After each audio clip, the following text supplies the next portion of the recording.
Justru pada malam ini tuan-tuan selesai yang dikasih sekian. Malam ini program yang digerakkan sepenuhnya oleh anak-anak muda. Dan perhimpunan pada 12 Januari juga adalah merupakan satu aspirasi kebangkitan rakyat. Suatu sesi tunjuk perasaan. Dan dengan cara yang aman, kita nak tunjukkan kepada kerajaan rejim Barisan Nasional pada hari ini, rakyat yang kamu layan hari ini rakyat Malaysia bukan rakyat macam 10, 15, 20 tahun dulu yang boleh ditipu. Sebab itu kita menyeru kepada semua pada malam ini untuk kita gerakkan bersama-sama rakan dan tawanan yang lain. 12 Januari, kalau ada yang nak nikah, tangguh menikah dulu kalau boleh. Kalau nak nambah, tangguhkan nambah itu dulu. Kita sama-sama pergi dulu Roket Lumpur, insya-Allah.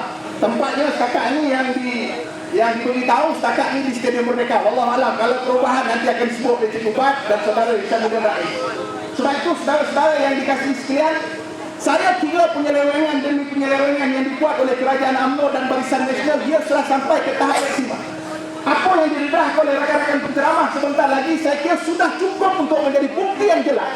Rakyat tidak ada alasan lagi untuk terus mempertahankan UMNO dan Barisan Nasional. Senarai penyelewengan, senarai ketirisan, senarai penindasan, segala bentuk perkara-perkara yang dilakukan oleh UMNO dan Barisan Nasional selama ini sudah tidak ada alasan untuk dia terus diberikan mandat dan kuasa.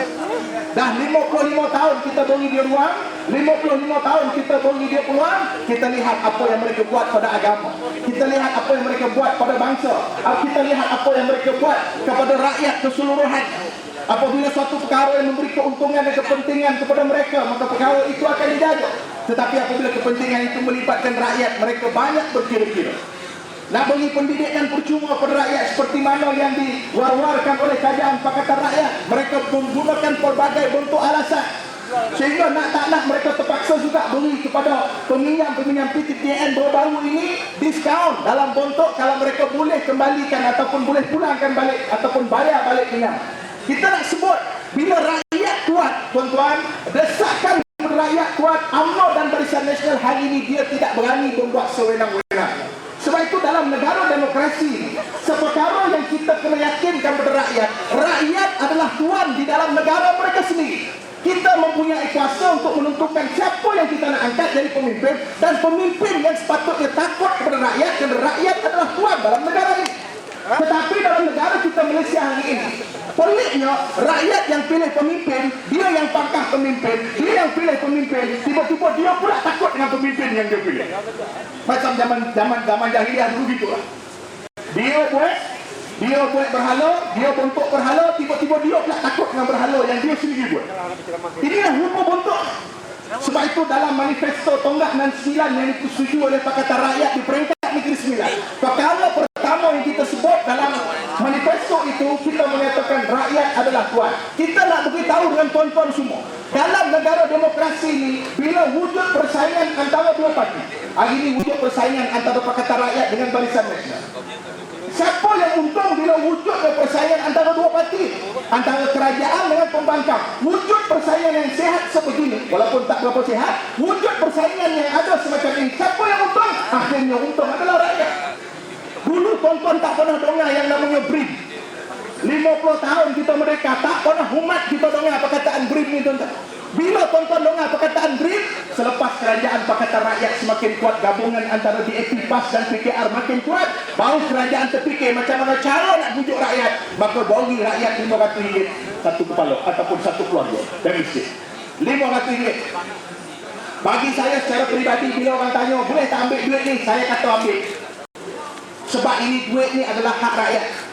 Kali ni dia nak bagi pula bulan Januari, dia nak bagi kali kedua. Tuan-tuan jangan buat tawaduk pun. Oh, saya tak nak ni, duit ni haram. Siapa haram? Yang haram RM250 juta diberi ke satu keluarga tu, yang tu haram. RM500 untuk satu keluarga yang miskin dalam negara kita ni, tuan-tuan, itu sesuatu yang wajar. Bahkan tuan-tuan patut dapat lebih daripada itu lagi. Tujuh tuan-tuan. Sebab mereka selewengkan lebih banyak lagi daripada apa yang mereka beri pada tuan-tuan. Tapi tuan-tuan, kita tengok bila datangnya idea nak pergi print RM500, bila kerajaan negeri Pulau Pinang. Kalau tuan-tuan ingat, bila kerajaan negeri Pulau Pinang mula mengagihkan RM100 kepada warga emas usia 60 tahun, 65 tahun ke atas di Pulau Pinang, Yang kalau tonton ingat 2-3 tahun yang lepas bagaimana seorang makcik itu ditipu oleh UMNO dan Barisan Nasional. Kononnya duit ni ambil daripada duit judi kudo. Makcik ni sambil menangis lah dengan air mata kesal lah. Makcik ni semayang jago makcik tak sanggup makan duit judi. Dia pulang balik duit tu tuan-tuan. Kalau tonton ingatlah drama itu. Sengaja ingat dia pulang balik. Tapi dalam hati makcik ni nyosa dan pulangan. Tak siapa dikocok ke UMNO pun tak tahu. Tapi nak sebut lepas daripada peristiwa ataupun kebajikan yang ditawarkan oleh kerajaan negeri Pakatan Rakyat, maka Barisan Nasional pada waktu itu mula buka mata. Apa yang kita boleh beri untuk pujuk rakyat, untuk menyaingi apa yang diberikan oleh kerajaan Pakatan Rakyat di negeri-negeri yang dimenangi oleh Pakatan Rakyat. Sebab itu jangan boleh bila wujud persaingan bentuk yang semacam ini, maka yang untung adalah rakyat. Saya